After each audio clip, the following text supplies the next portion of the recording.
tí a máa ń sọ nípa oore ọ̀fẹ́ tí ó pọ̀ tí Jésù sọ pé oore ọ̀fẹ́ mi tó fún yín, mo fẹ́ kẹ́ mọ̀ pé oore ọ̀fẹ́ Ọlọ́run bẹ fún ọ̀pọ̀lọpọ̀ àwa ọ̀dọ́ tí a bá lè sinmi lé oore ọ̀fẹ́ yẹn. Nínú Bíbélì a ní àwọn ọ̀dọ́ tó sinmi lé oore ọ̀fẹ́ Ọlọ́run bíi Daniel ní ilẹ̀ àjèjì títí tó fi di olórí. Ọmọ ọdún bíi 17 ni títí tó fi tó ọmọ 70 ọdún níbẹ̀ yẹn. Even Daniel was about 87 years nígbà tó ń gbàdúrà pé kí Ọlọ́run rántí ìlérí ẹ̀ fún Ísírẹ́lì. So láti ọmọ ọdún 17 Daniel sì pàpà di olórí ní ilẹ̀ Bábílónì. Ṣédrákì, Méṣákì àti Abẹ́nágò, Ọlọ́run kó wọn yọ gbogbo ìdánwò tí wọ́n ní torí pé wọ́n sinmi ní oore ọ̀fẹ́ Ọlọ́run. Àwa ọ̀dọ́ lónìí pẹ̀lú tá a bá lè sinmi ní oore ọ̀fẹ́ Ọlọ́run, kò síbi tá a fẹ́ dé tọ́lọ́run lè mú wa dé.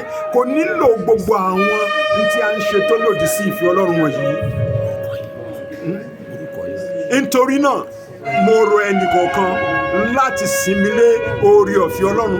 John Adeleke ni orúkọ mi. God bless you.